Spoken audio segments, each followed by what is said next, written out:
Bismillahirrahmanirrahim. Alhamdulillahirabbil alamin. Wassallallahu wasallam wa baraka ala abdihi wa rasulihi nabiyina Muhammad wa ala alihi wa ashabihi ajma'in. Amma ba'd.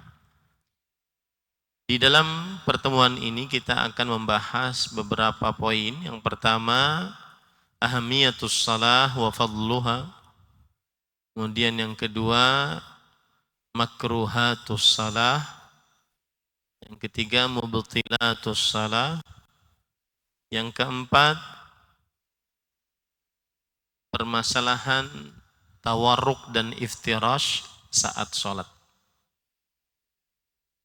Yang kelima, permasalahan meletakkan tangan di atas tangan kanan, di atas tangan kiri saat berdiri di dalam sholat. Mudah-mudahan waktunya cukup. Yang pertama, berkaitan dengan urgensi atau kepentingan sholat. Pentingnya sholat, bagaimana yang sudah saya sebutkan tadi bahwa sholat adalah rukun kedua setelah dua kalimat syahadat. Dan arti rukun adalah mahiyatus syai', inti segala sesuatu. Dalam bahasa ilmu usul fikih, ma la yatimmu illa bihi. Rukun adalah sesuatu yang tidak sempurna kecuali dengannya. Islam seseorang tidak akan sempurna kecuali dengannya. Kemudian kedudukan sholat yang kedua, as-salah wasiyatu Rasulillah sallallahu alaihi wa ala alihi wasallam al-akhirah li ummatihi. Salat adalah wasiat Rasulullah sallallahu alaihi wasallam al-akhirah li ummatihi, yang terakhir untuk umatnya. Hal ini sebagaimana hadis riwayat Imam Abu Daud dari Ali bin Abi Thalib radhiyallahu an, bahwa Rasul sallallahu alaihi wasallam kana akhiru kalamin Nabi sallallahu alaihi wasallam as-salah as-salah wa ma malakat aymanukum.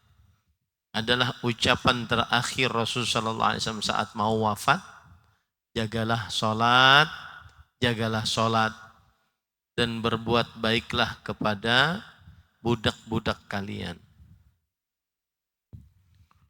Kemudian salat adalah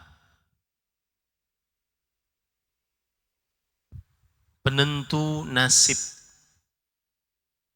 dari amal ibadah seseorang atau penentu nasib seseorang di akhirat. Dua hal. Salat penentu nasib amal ibadah, penentu nasib seseorang. Amal ibadah dan nasib seseorang. Rasul sallallahu alaihi wasallam bersabda, "Awwalu ma yuhasabu bihi al-'abdu yaumal qiyamati min 'amalihi salatuh. Fa in saluhat faqad aflaha wa anjah. Wa in fasadat faqad khaba wa khasir." Yang pertama kali akan dihisab atas seorang hamba pada hari kiamat adalah sholat. Jika sholatnya baik, berarti dia beruntung dan sukses. Ini berarti sholat penentu nasib seseorang. Jika sholatnya rusak, rugi dan malang. Rugi dan malang. Ini berarti sholatnya penentu nasib seseorang. Hadis riwayat Imam At-Tabarani. Di dalam lafaz yang lain, Rasulullah sallallahu alaihi wasallam bersabda, "Awwalu ma yuhasabu bihi al-'abdu as-salah. Fa in salahat salaha sairu amalih. Wa in fasadat fasada sairu amali. Yang akan dihisab pertama kali atas seorang hamba adalah perihal sholat. Jika sholatnya baik, seluruh sholat amal perbuatannya akan baik. Jadi mulai zakat, puasa, baca Quran, berzikir, berdoa, bakti orang tua, menghormati tetangga, akan baik jika sholatnya baik. Ini menunjukkan bahwa sholat adalah penentu nasib amal ibadah seseorang. Penentu nasib amal ibadah seseorang. Wa in fasadat fasada sairu amali. Kalau rusak, maka seluruh amalnya rusak. Hati-hati perihal sholat. Jangan sembarangan. Ini jujur salah satu yang menyebabkan saya ingin mengangkat tema ini dalam keadaan kalian pra-ikhtibar tahfidz, masih ada waktu dan kalian akan pulang ke masyarakat. Saya tidak ingin santri-santri saya jelek sholatnya, rusak sholatnya. Nanti orang akan bertanya, diajarin apa di pesantren? Kok sholatnya buruk? Sholatnya kok jelek? Maka perhatikan. Itu poin yang pertama. Poin yang kedua yang akan kita bahas adalah yaitu makruhatus shalah. Hal-hal yang makruh saat sholat. Dan ini yang banyak terjadi dari sebagian para santri ketika sholat, maka mengerjakan hal-hal yang dimakruhkan. Yang pertama, al-iltifat li ghairi hajah. Menoleh tanpa ada hajat keperluan. Saat sholat, menoleh li ghairi hajah, tanpa ada hajat keperluan. Rasulullah sallallahu alaihi wasallam pernah ditanya tentang anil iltifati fis shalah. Faqala huwa ikhtilasun yakhtalihu syaitan min salati ahadikum. Dia adalah penipuan syaitan dari salat salah seorang di antara kalian. Pencurian syaitan dari salat salah seorang di antara kalian. Kalau ada orang salatnya noleh sana, noleh sini, maka ini adalah termasuk pencurian, ikhtilas syaitan terhadap salah seorang di antara kalian. Maka hati-hati, jangan sampai suka menoleh, baik kepalanya ataupun kolbunya. Lalu kemana Ustaz kita melihatnya? Maka melihat ke tempat sujud. Melihat ke tempat sujud. Tidak melihat ke depan, tetapi melihat ke tempat sujud. Jadi begini, dilihat tempat sujudnya. Yang kedua, raf'ul basar ila sama, mengangkat mata ke langit ketika sholat. Ini terlarang dalam hadis riwayat Bukhari. Rasul sallallahu alaihi wasallam bersabda, "Ma balu aqwamin yarfa'una absarahum ila as-sama' liyantahiyanna an dzalik aw la tukhtafanna absaruhunna." Artinya, kenapa ada sebagian orang mengangkat pandangannya ke langit saat sholat? Harus dia berhenti dari mengangkat pandangannya ke langit. Atau kalau tidak, matanya akan buta. Ini termasuk kemakruhan di dalam sholat. Tidak mengangkat pandangan ketika sholat ke atas langit. Yang ketiga, iftirasyus dzira'ain fi sujud. Iftirash adz-dzira'aini fi sujud. Iftirash artinya merebahkan. Dzira' artinya lengan. Merebahkan lengannya saat sujud. Ini perhatikan, terutama santri baru saya masih banyak melihat.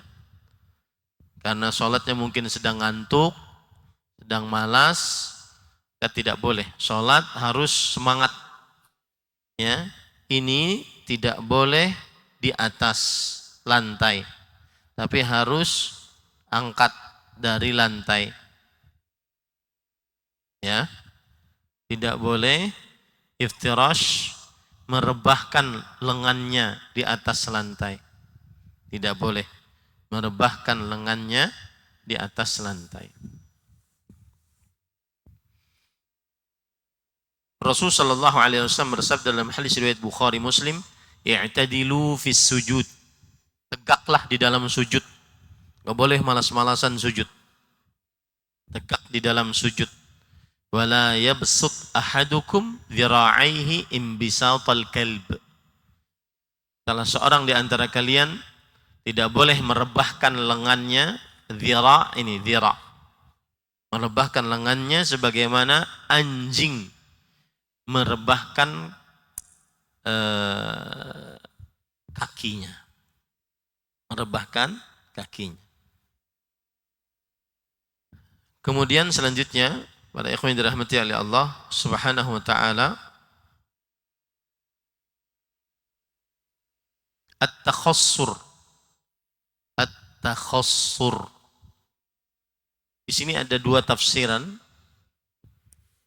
Memegang tangannya di seperti ini, di sholatnya begini, atau dia memegangnya begini. Ini tidak boleh saat sholat. Ada sebagian santri yang saya lihat sholatnya begini, capek dia sholat. Ini enggak boleh. Meletakkan tangan kanan di atas tangan kiri, ini adalah kesunahan sholat. At-takhassur. Naha Rasulullah sallallahu alaihi wasallam an yusalli ar-rajulu mukhtasiran bis-sad. Hadis riwayat Bukhari Muslim. Rasulullah SAW melarang untuk seseorang sholat dengan takhassur, yaitu meletakkan tangannya seperti ini atau di pinggang. Ya. Dan ini kebiasaan kaum Yahudi. Ini adalah kebiasaan kaum Yahudi. Kemudian termasuk daripada hal yang dimakruhkan adalah, dan ini yang paling banyak terjadi, abathul musalli bijawarihi.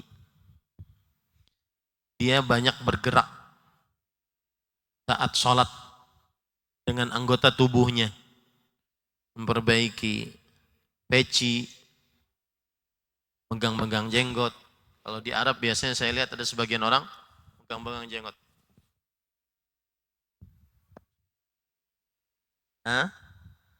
Hadza abath. Ini perbuatan sia-sia, tidak boleh saat sholat. Memperbaiki sarung. Jangan sampai memperbaiki sarung. Saya masih lihat, karena saya sholat di depan biasanya, masih lihat sebagian yang sholat samping kanan kiri saya, anak-anak santri baru, kelas 7, sering memperbaiki sarungnya saat sholat. Ini tidak boleh, ini hal yang dimakruhkan. Dan ada hadis riwayat Imam Bukhari Muslim, Nabi Muhammad sallallahu alaihi wasallam bersabda kepada orang yang sujud, kemudian dia membersihkan, saat sujudnya dia membersihkan lantainya dulu. Jadi dulu Masjid Nabawi itu tidak ada keramik, tidak ada karpet. Jadi adanya tanah. Kemudian kalau ingin sujud agar rata, maka dibersihkan dulu, baru sujud. Kata Rasul sallallahu alaihi wasallam, "In kunta fa'ilan fawahidah." Kalau memang harus juga membersihkan agar bisa sujud dengan nyaman, karena mungkin batu-batuan, sujud di atas batu enggak enak. Kalau mungkin harus juga, maka sekali saja sujud. Intinya, sholat jangan mudah bergerak. Sholat jangan mudah bergerak, kecuali yang disyariatkan. Jangan bergerak seenaknya, kecuali yang disyariatkan. Kemudian yang ke berapa? As-sadisah, yang keenam adalah tashbikul asabi' wa farqa'atha bis salah.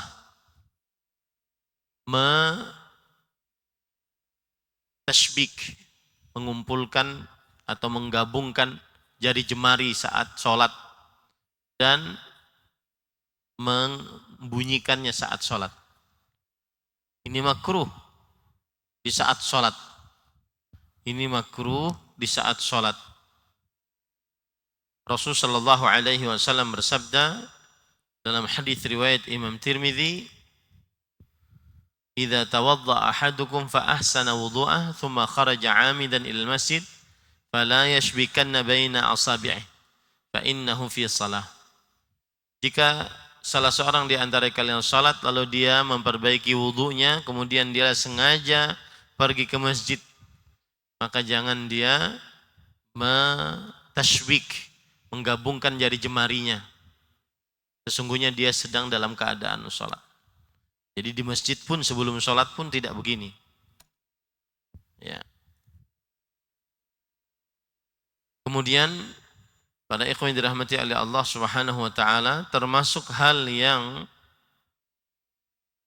makruh di dalam sholat adalah yaitu kafus sya'ar awi thawb fi shalah.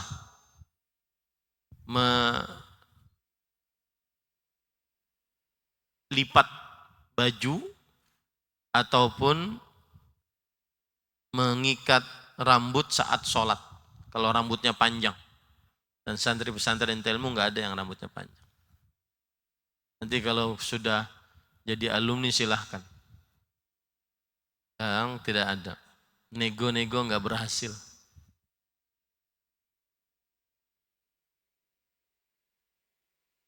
Baik. Rasul sallallahu alaihi wasallam bersabda dalam hadis riwayat Imam Bukhari Muslim, "Umirtu an asjuda ala sab'ati a'zam, wala akufu sya'ran wala thawban." Aku diperintahkan untuk sujud di atas 7 anggota. Apa 7 anggota itu? Dahi dan hidung, 1. Kedua telapak tangan, 2 dan 3. Kedua lutut, 4 dan 5. Jari jemari kaki, 6 dan 7. Wala akufu thawban wala sya'ran. Dan aku tidak melipat baju. Dan juga tidak melipat rambut atau mengikat rambut. Kemudian menutup, yang selanjutnya menutup hidung dan mulut saat sholat. Kecuali kalau ada hajat. Orang pakai masker, tidak ada hajat. Karena naha Rasulullah sallallahu alaihi wasallam anis sadli fis salah. Rasulullah SAW melarang untuk melakukan sadel di dalam salat.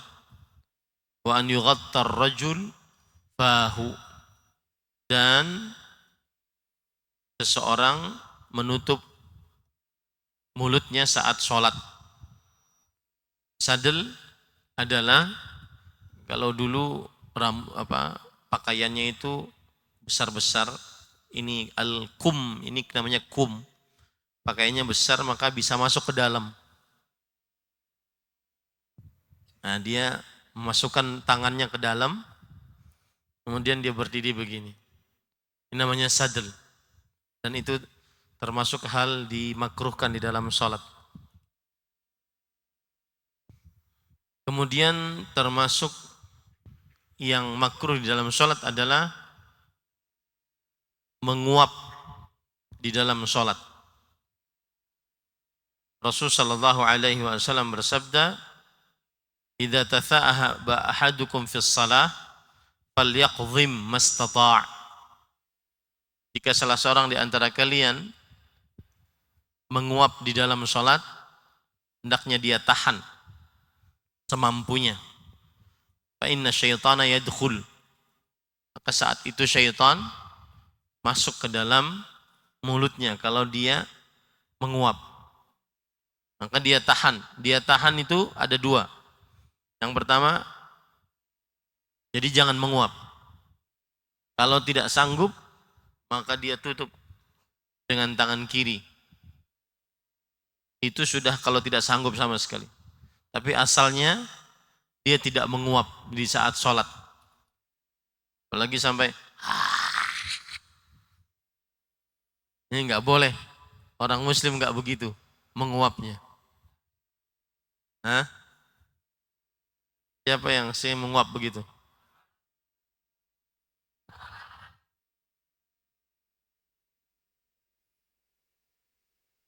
Baik. Banyak syaitan di mulutnya. Nah, kemudian termasuk hal yang makruh saat sholat adalah seseorang ruku sebelum masuk ke dalam saf. Karena melihat imam sudah ruku, dia ruku duluan dari pintu, baru jalan sambil ruku. Itu makruh di dalam sholat. Nah, baik. Selanjutnya, poin ketiga, hal-hal yang membatalkan sholat. Mubtilatus shalah. Yang pertama, al-kalamul amdu ma'adzikr. Al-kalam al-amdu ma'adzikr. Pembicaraan yang sengaja dan dia mengingatnya. Pembicaraan yang sengaja dan dia mengingatnya.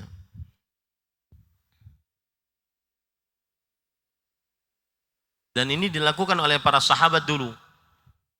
Sebelum mereka tahu hukumnya. Jadi sholat sambil ngobrol. Ini diceritakan oleh para sahabat. Zaid ibn Arqam bercerita, radhiyallahu an, kunna natakallamu fis salah. Yukallimu ar-rajulu sahibah wa huwa ila jambihi fis salah. Kita dulu ngobrol saat sholat. Seseorang ngomong sama temannya yang di samping ketika sholat. Fahalu. Anta bi khair. Asyra'ayak. Ya. Dulu begitu awal-awalnya. Sampai turun ayat surat Al-Baqarah ayat 238. Wa qumu lillahi qanitin. Maka Rasul sallallahu alaihi wasallam melarang dan memerintahkan kami untuk diam dan melarang untuk berbicara. Dan Rasul sallallahu alaihi wasallam bersabda, "Inna hadhihi as-salah la yasluhu fiha syai'un min kalamin nas. Innama huwa tasbihun wa takbir wa qiraatul Qur'an." Sesungguhnya salat ini tidak pantas di dalamnya sedikit pun dari perkataan manusia. Di dalamnya hanya tasbih, takbir dan membaca Al-Qur'an. Ini tidak boleh ngobrol. Tidak boleh ngobrol, batal sholatnya. Yang ngobrol batal sholat. Kalau ada bersin, kemudian yang bersin mengucapkan alhamdulillah, tidak. Khilaf di antara ulama, dan saya lebih condong kepada pendapat iya. Kalau bersin mengucapkan alhamdulillah. Tetapi yang mendengar alhamdulillah orang bersin tidak boleh ditashmid. Yarhamukallah. Ini berarti ngobrol dia. Semoga Allah merahmatimu. Lalu yang bersin menjawab lagi, yahdikumullah. Ini ngobrol berarti. Ini enggak boleh. Yang kedua yang membatalkan sholat, tertawa dengan suara yang didengar oleh orang yang sholat atau selainnya. Dan ini dalilnya ijma'. Imam Ibnul Munzir rahimahullah berkata, wa ajma'u ala anna dhahika yufsidus salah. Wa ajma'u ala anna dhahika yufsidus salah. Nah. Kemudian yang ketiga dan keempat, al-aklu wa syurbu amdan ma'adzikr. Makan dan minum dengan sengaja. Kalau tanpa sengaja, batal tetap. Misalkan kita lagi ngunyah permen, kemudian kita masuk dalam sholat, Allahu Akbar. Permen masih di dalam, batal itu. Keluarkan dulu, ulang lagi takbirnya. Paham tuh? Baik sengaja atau tidak sengaja. Kemudian yang kelima, yang membatalkan sholat, inkisyaful aurati amdan. Terbukanya aurat dengan sengaja. Dan termasuk aurat belahan dubur. Hati-hati para santri, saat libur nanti, saya tidak mau lihat santri-santri saya sholat dengan dan santri-santri saya tidak mau lihat sholat dengan kaos, kemudian saat ruku atau saat sujud terlihat belahannya. Batal sholatnya ini. Batal sholatnya. Dan ini saya ingatkan sekarang, saya ingin sekali kalian itu tidak keluar dari kamar kecuali dalam keadaan rapi. Terasa aib rasanya kalau seorang keluar kamar bawa sarung, kemudian dia wudhu di sini, seramanya di sana, wudhu di sini, baru dia pakai. Kita tidak pernah seperti itu dulu. Seorang penuntut ilmu sangat berwibawa. Tidak boleh keluar dari kamarnya kecuali dalam keadaan benar-benar rapi. Kecuali dalam keadaan olahraga atau yang lainnya. Maka hati-hati terutama kelas tsanawi, saya sering lihat 10, 11, 12. Jangan sampai bermudah-mudah untuk keluar dalam keadaan mau pergi ke masjid tapi kaosan dan seterusnya. Ini juga saya ingatkan agar menjaga marwah penuntut ilmu saat nanti di luar.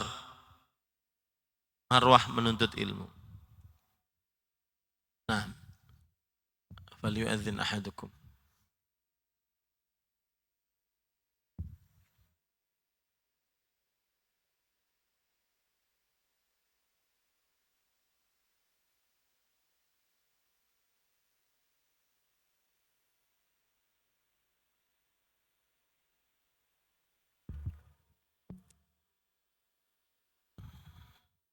Allahu Akbar, Allahu Akbar, Allahu Akbar, Allahu Akbar. Asyhadu an la ilaha illallah. Asyhadu an la ilaha illallah. Asyhadu anna Muhammadar Rasulullah. Asyhadu anna Muhammadar Rasulullah. Hayya 'alas shalah. Hayya 'alas shalah. Hayya 'alal falah. Hayya 'alal falah. Allahu Akbar, Allahu Akbar. La ilaha illallah.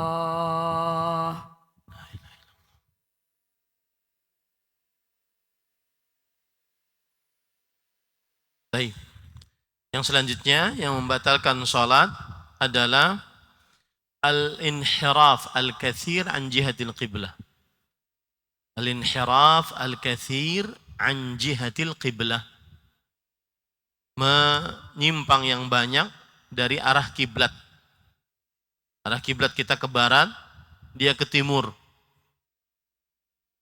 Arah kiblat kita ke barat, dia ke timur, atau ke selatan, atau ke utara. Nah, ini tidak benar. Kenapa? Karena menghadap kiblat syarat sahnya salat. Karena istiqbal al-qiblah min ahadi atau min ihda syuruti sihhatis salah. Yang ketujuh, al-abath al-katsir al-mutawali li ghairi darurah.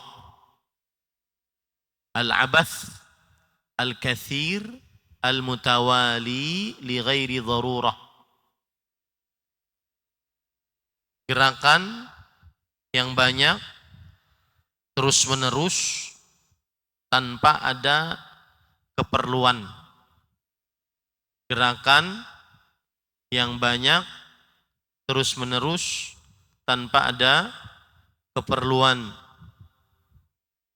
Di sini saya ingin menerangkan bagaimana gerakan-gerakan di dalam salat. Al-harakatu fis salah khamsatu anwa' atau khamsatu aqsam alal ashah. Bergerak di dalam salat ada 5 bagian. Awalan al-qismul awal al-harakah al-wajibah. Gerakan yang wajib. Gerakan yang wajib adalah gerakan-gerakan yang menyebabkan seseorang sah salatnya. Gerakan yang wajib adalah allati yutawaqqafu 'alaiha sihhatus salah, yang menyebabkan seseorang sah salatnya. Ini wajib, seperti berdiri, ruku, i'tidal, sujud, duduk di antara 2 sujud, sujud kembali. Ini semuanya gerakan-gerakan yang disyariatkan dan wajib untuk dikerjakan. Kemudian yang kedua, gerakan yang mustahabbah, yang dianjurkan.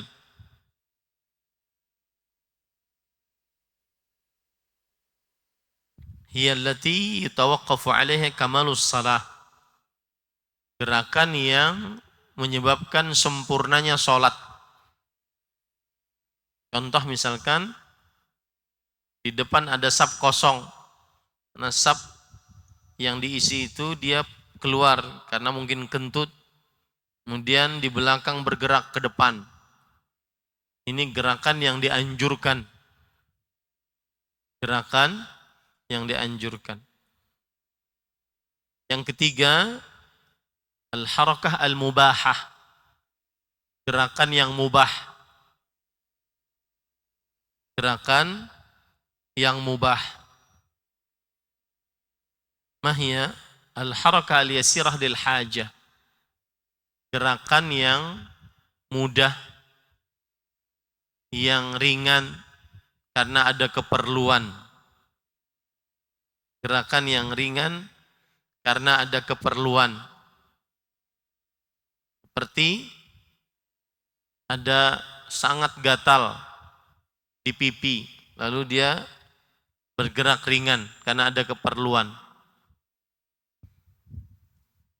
Tetapi gerakannya ringan, jangan terlalu barbar gerakannya. Contoh misalkan lepas peci, kemudian letakkan lagi. Nah, ini enggak boleh. Ya, ini tidak ringan namanya. Yang keempat, gerakan makruhah. Al-yasirah li ghairi hajah. Gerakan yang ringan tanpa ada hajat keperluan, ini makruh. Seperti tadi merapikan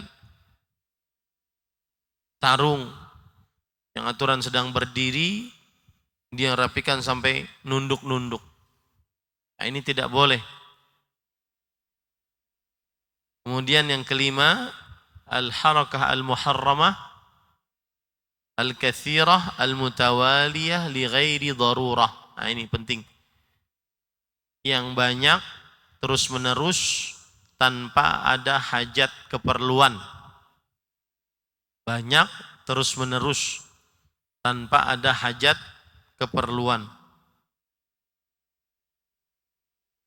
Kemudian yang kedelapan yang membatalkan sholat, batal wudu'nya. Rasulullah SAW bersabda, la tuqbalu salatun bighairi tuhur. Tidak diterima sholat tanpa bersuci. Baik.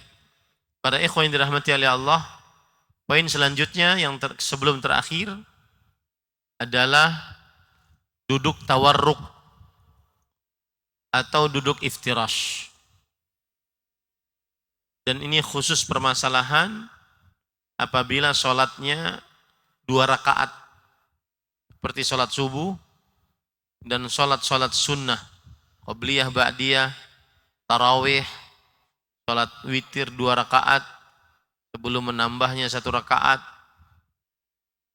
Maka perhatikan baik-baik. Saya hanya bisa menyebutkan untuk keadaan kalian sekarang terjadi ikhtilaf di antara para ulama tentang sholat 2 rakaat apakah duduknya tawarruk atau iftirash. Tawarruk itu seperti tasyahud akhir, memasukkan kaki di bawah kaki kiri, di bawah kaki kanan, kemudian duduk di atas pipi pantatnya. Itu namanya duduk apa? At-tawarruk. Duduk apa namanya? Jilsatut tawarruk. Duduk tawarruk. Adapun iftirash seperti tasyahud awal. Iftirash tasyahud awal, yaitu menegakkan kaki kanan, telapak kaki kanan, kemudian duduk di atas telapak kaki kiri. Ini namanya iftirash. Apa namanya? Iftirash. Nah, apabila sholat subuh,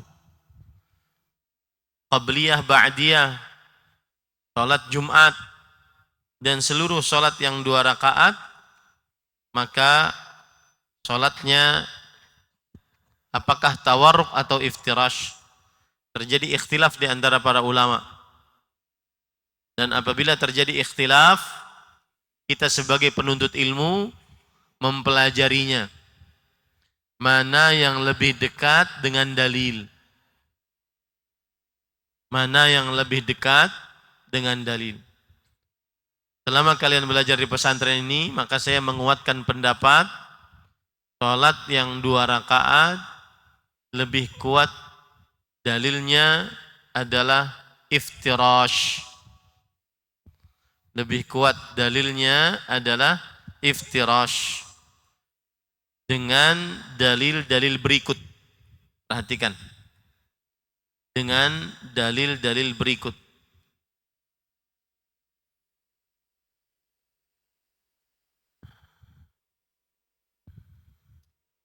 Yang pertama, Aisyah radhiyallahu anha bercerita, kana yaqulu fi kulli raka'ataini tahiyyah wa kana yafrishu rijlahu al-yusra wa yansibu rijlahu al-yumna.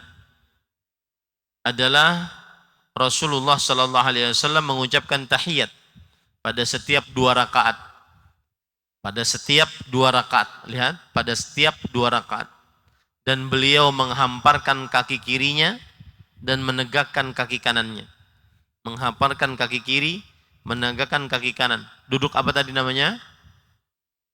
Iftirash. Ini hadis yang pertama, riwayat Muslim. Hadis Abdullah bin Zubair, riwayat Imam Ibnu Hibban. Kana Rasulullah sallallahu alaihi wasallam idza jalasa fi rak'atain iftarasha al-yusra wa nasaba al-yumna. Adalah Rasulullah sallallahu alaihi wasallam jika duduk dalam 2 rakaat iftarasha al-yusra, maka merebahkan kaki kiri dan menegakkan kaki kanan. Duduk iftirash. Hadis riwayat Imam Ibnu Hibban. Hadis dari Wa'il bin Hujur, riwayat Imam Ibnu Khuzaimah rahimahullah. Wa'il bercerita, ra'aitu Rasulullah sallallahu alaihi wasallam hina jalasa fi shalah iftarasha rijlahul yusra wa nasaba rijlahul yumna. Perhatikan baik-baik ini hadis. Ini hadis kunci. Adalah aku pernah melihat Rasul sallallahu alaihi wasallam jika duduk di dalam salat. Jika duduk di dalam salat, maka beliau merebahkan kaki kiri, menegakkan kaki kanan. Makanya para ulama mengatakan al-aslu fil julusi fis salah al-iftirash. Asal duduk di dalam salat adalah iftirash. Berdasarkan hadis ini. Lafaz yang lain, falamma jalasa ya'ni litashahhud iftarasha rijlahul yusra wa wada'a rijlahul yumna wa wada'a yadahul yusra. Yakni ala fakhidhil yusra wa nasaba rijlahul yumna. Jika beliau duduk untuk tasyahud, beliau merebahkan kaki kiri dan meletakkan tangan kiri di atas telapak kaki kiri dan menegakkan kaki kanan. Ini duduk apa berarti? Duduk apa berarti? Iftirash. Kemudian para ikhwan yang dirahmati oleh Allah Subhanahu wa taala, jadi dalil yang paling kuat atas pendapat ini adalah hadis Aisyah radhiyallahu anha. Ra'aitu Rasulullah sallallahu alaihi wasallam hina jalasa fi shalah iftarasha rijlahul yusra wa nasaba rijlahul yumna. Adalah Rasulullah sallallahu alaihi wasallam ketika duduk di dalam salat, beliau merebahkan kaki kiri dan mendudukinya dan menegakkan kaki kanan. Telapak kaki kanan ditegakkan.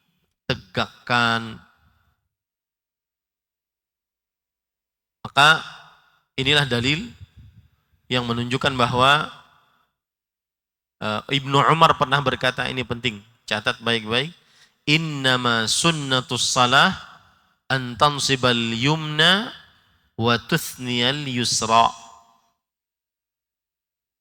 Sesungguhnya sunnahnya sholat, yaitu ketika duduk, adalah tansibal yumna, menegakkan telapak kaki kanan, dan tuthniyal yusra, melipat kaki kiri.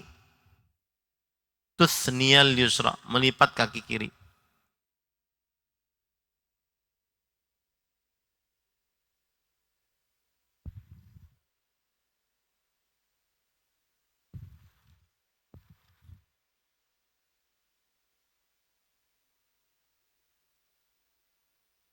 Baik, itu adalah permasalahan yang berkaitan dengan duduk iftirash atau tawarruk saat sholat. Terakhir, yaitu permasalahan yang berkaitan dengan meletakkan tangan kanan di atas tangan kiri di dalam sholat. Meletakkan tangan kanan di atas tangan kiri di dalam sholat.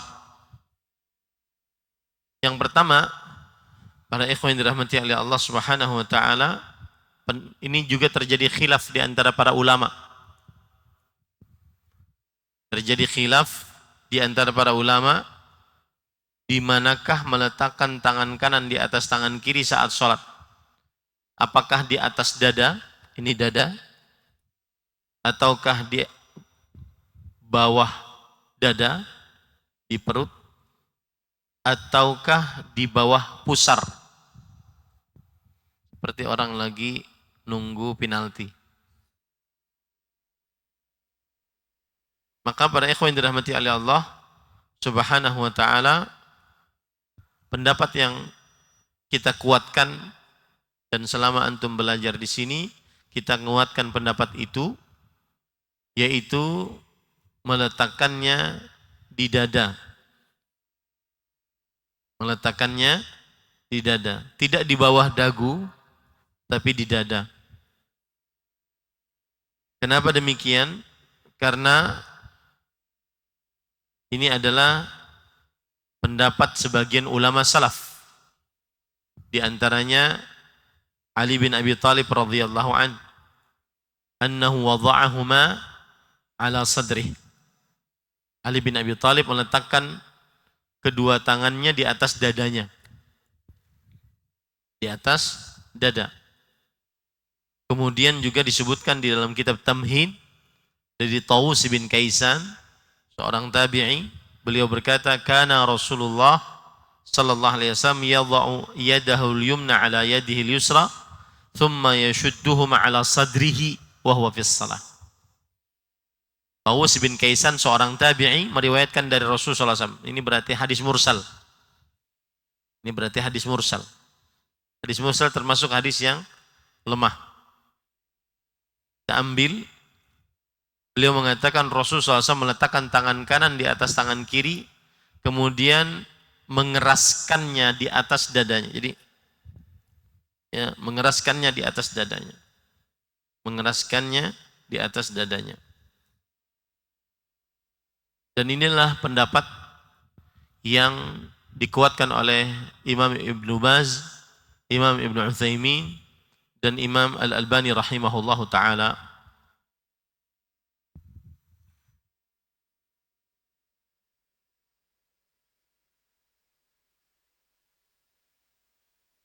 Itu yang bisa disampaikan. Jika masih ada waktu sekitar 10 menit, kalau ada yang ingin ditanyakan, dipersilahkan. Tafadhal. Man ladaihi su'al, falyas'al.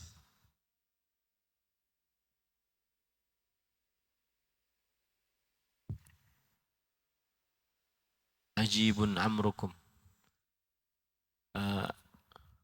Tullabul ilma indahu su'al.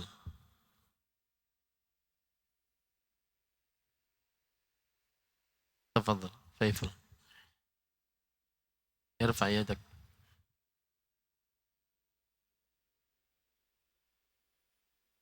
Naam. Ali Zaki awal. Tafadhal ya Zaki.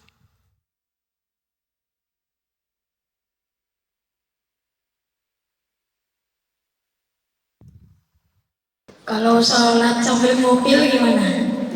Baik. Bismillah, walhamdulillah. Perhatian kepada kelas 7 sebelum bertanya, maka adabnya lebih baik adalah mengucapkan ahsanallahu ilaikum ya fadilatul ustaz, atau kalau kalian di Arab sana, ya fadilat syekh ahsanallahu ilaikum. Ini termasuk adab sebelum bertanya. Kemudian jawaban atas pertanyaan tadi sebenarnya sudah bisa dijawab aturannya. Salat sambil ngupil. Masuk mana? Apakah mubtilatus salah atau makruhatus salah?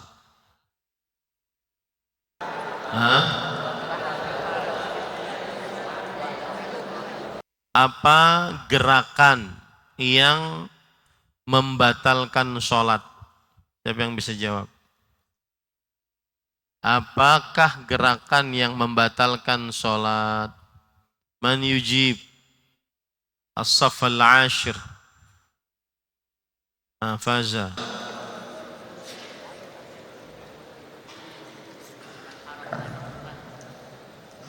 La.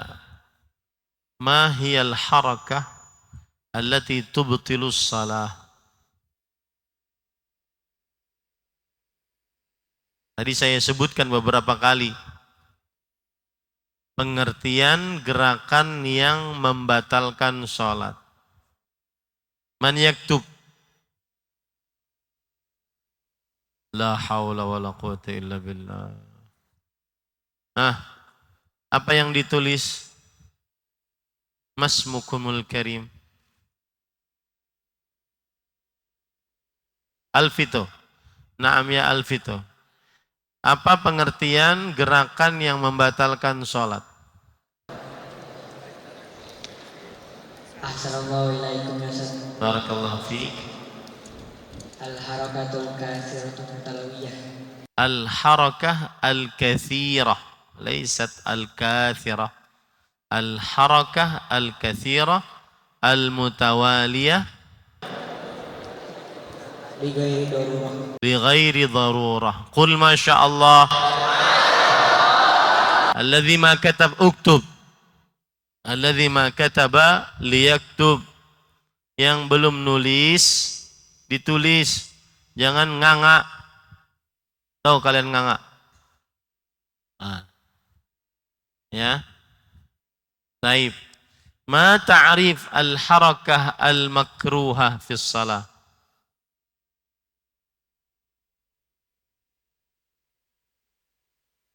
Man yaktub? Dzakartu lakum. Siapa yang menulis gerakan yang makruh di dalam sholat? Santri baru. Tafadhal. Irfa' yadak. Huna.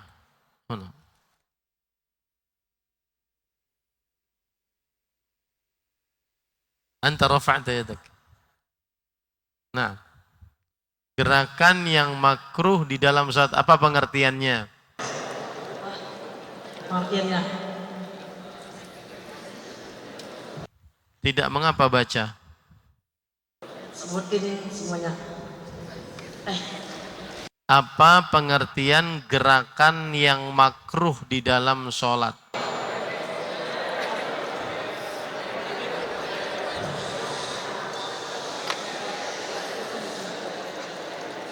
Man yasmah lakum bil kalam. Wahadha laysa min da'bi tullabi ma'hadi jawharatil ilm.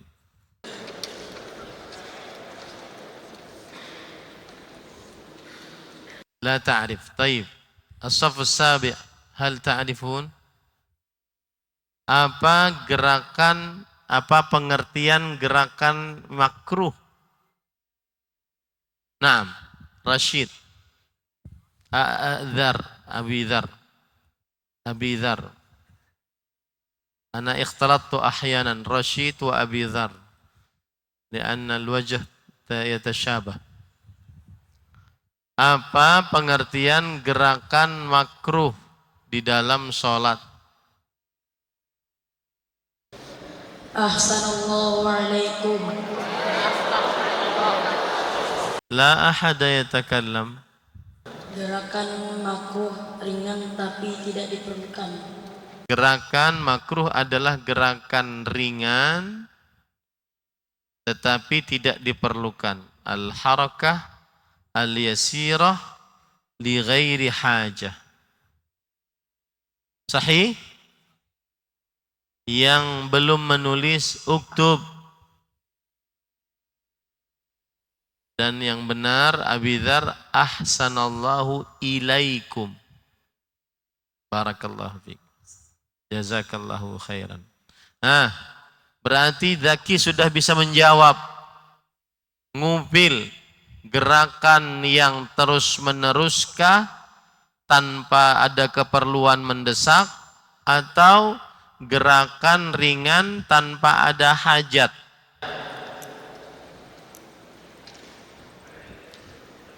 Zaki.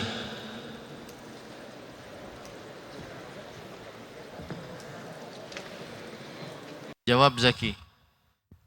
Gerakan yang terus menerus tanpa ada hajat, tanpa ada keperluan, atau gerakan ringan?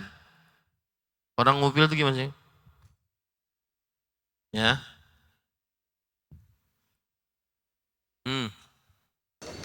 Ahsanallahu ilaikum ya Ustaz. Barakallahu fiik. Gerakan yang terus-terus. Terus menerus berarti. Korek. Iya. Memang membingungkan, harus dilihat apa contohnya. Baru bisa menghukumi. Ini yang dikatakan oleh para ulama, al-hukmu far'un an tasawwurih. hukum bagian dari penggambarannya. Al-hukmu far'un an tasawwurih. Jadi dia bisa makruh Zaki, bisa juga membatalkan. Tergantung gerakannya bagaimana. Nah, soal akhar. Tafadhal ya akhi Syafiq. Hafizahullah. Azri. Hijri.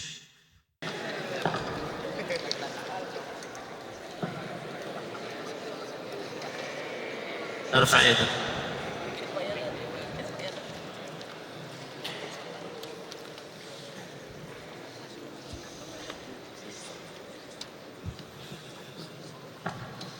Assalamualaikum ya Ustaz. Barakallahu fiik. Qultum ya Ustaz anna min makruhati shalah an-nara ila sama wa fima ta'allamna fi madadil hadits aidan anna hadha fi'l makruh lakin khatara fi bali as-su'al limadha yakunu makruhan wa kana fi al-hadits dzukira al-wa'id wa kama fima ta'allamtu min ahadil asatidah anna min ta'rifi al-kaba'ir huwa al-fi'lu allati yu'aqabu fi'luhu fa'iluhu aw yu'adzab aw yuhaddad bi an-nar. Soal. Kaifa yakunu makruhan ma'anna fi al-hadits al-wa'id ya Ustaz? Baik. Hal fahimtum soal? Baik, ana ubayyin lakum soal. Akh Syafiq bertanya, kita tadi sudah belajar bahwa termasuk hal yang dimakruhkan saat sholat, mengangkat kepala ke atas langit saat sholat. Itu kan dimakruhkan. Padahal di dalam hadisnya ada ancaman. Aw la tukhtafanna absaruhum. Kalau tidak berhenti dari mengangkat pandangan ke langit saat sholat, maka dibutakan matanya. Bukankah ini ada ancaman? Dan salah satu pengertian dari dosa besar, setiap dosa yang diancam dengan siksa atau laknat atau neraka atau murka. Mengapa itu dinamakan sebagai hal yang makruh saja? Tidak dinamakan hal yang haram membatalkan sholat. Padahal di dalam hadisnya ada ancaman. Al-jawab huwa anna hadha min adabis shalah la tata'allaq bi mubtilatus shalah wa kullu ma tata'allaq bil adab laysat hiya muharramah. Jawabannya adalah ini termasuk dari adab-adab sholat, bukan hal yang membatalkan sholat. Maka setiap yang berkaitan dengan adab dan dia diharamkan, maka hukumnya makruh. Atau dilarang maksud saya, maka hukumnya makruh. Nah, soal akhir. Aina akhud? Al-yamin al-yasar? طيب صف 12 صف 11. نعم. أين الميكروفون؟ هنا صف 11.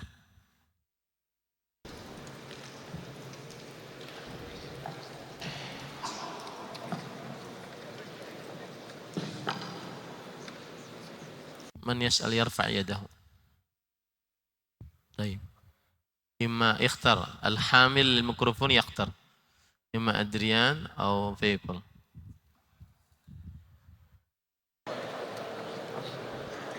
Assalamualaikum warahmatullahi Barakallahu fiik. ما حكم إرسال اليدين في الصلاة؟ وكذلك تعلمت من بعض الأساتذة أن بعض العلماء يحكمون أن إرسال اليدين في الصلاة يجوز. Bismillah, walhamdulillah. Apa hukum menjulurkan tangan saat berdiri di dalam sholat? Maka jawabannya, hadza laisa minas sunnah.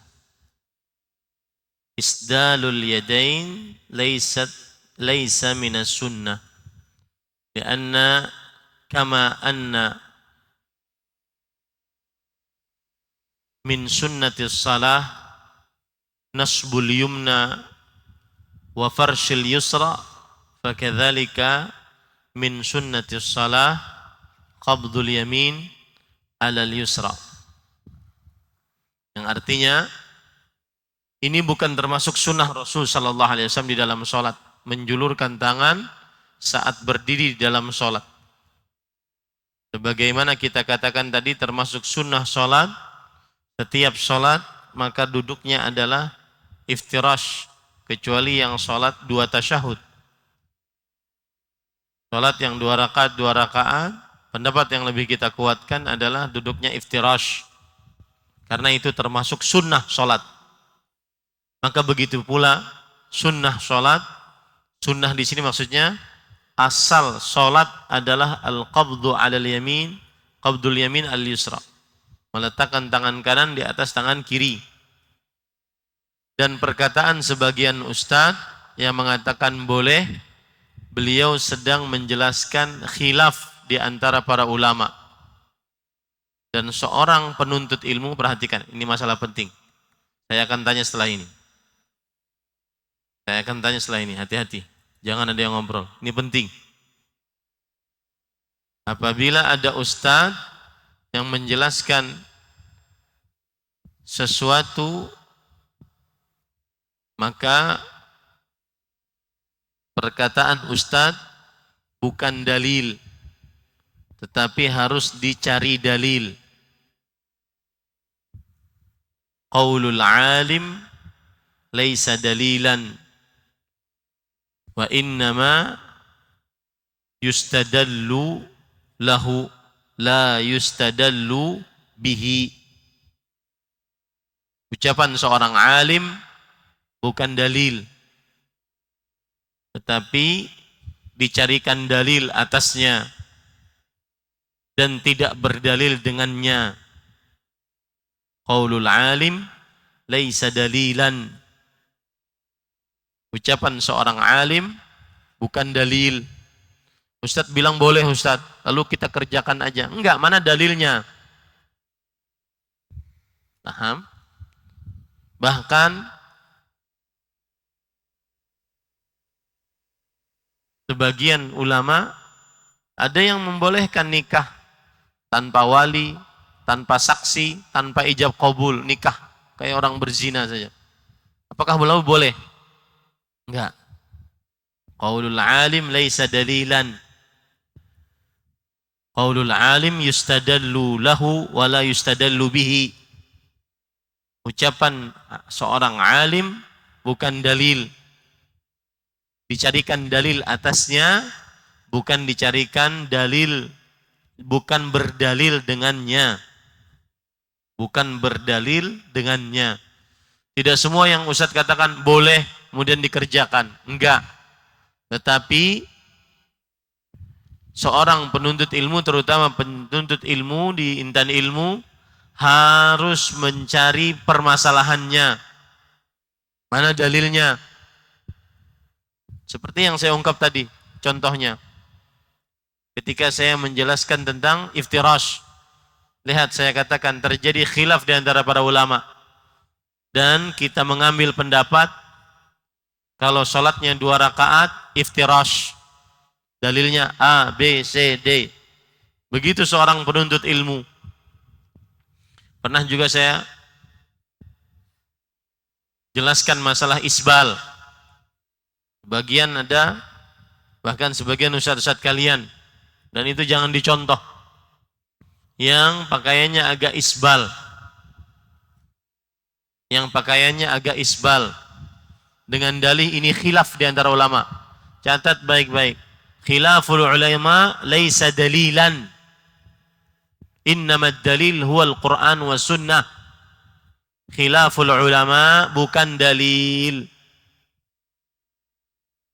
khilaful ulama laisa dalilan. Innamal dalil huwa al-Qur'an was sunnah bifahmi salafil ummah. Tidak semua dalil kemudian boleh seluruhnya. Contoh, ada khilaf, laki-laki boleh pakai emas. Lalu seorang santri mengatakan, saya mau pakai emas Ustaz. Kenapa? Saya kan ada khilaf, saya mengambil yang boleh. Enggak. Ya, laisa kullu khilafin jaa mu'tabaran. Tidak setiap khilaf itu bisa dipandang khilafnya. Ini hati-hati nih.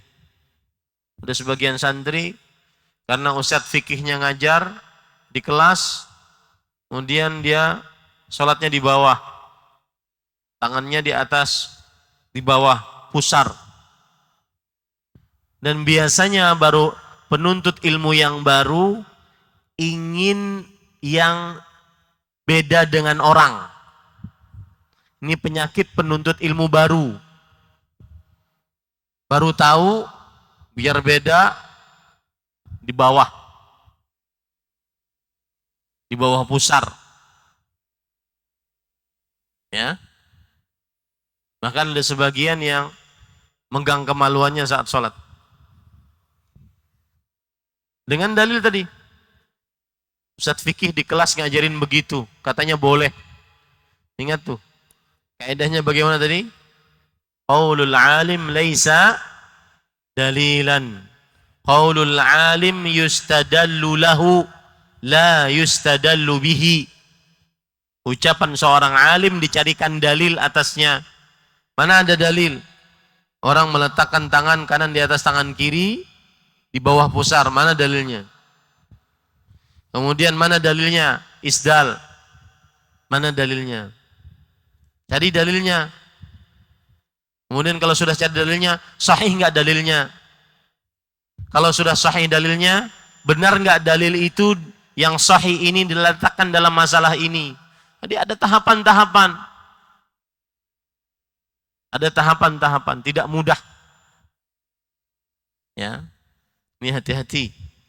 Dan saya sudah peringatkan para ustadz-ustadz yang terutama yang belajar fikih.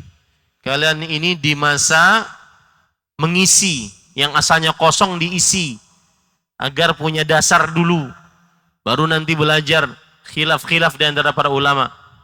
Makanya kalau kuliah di agama, jangan di umum.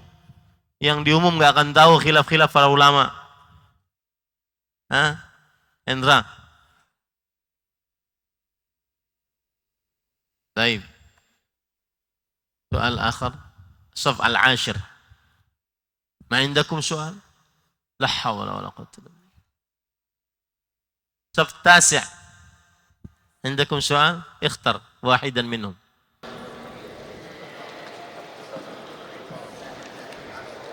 طيب تفضل.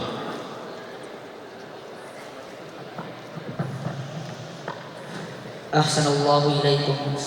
بارك الله فيك. إذا صلى أحد ركعة واحدة هل جلس المصلي افتراشا أو تورعا؟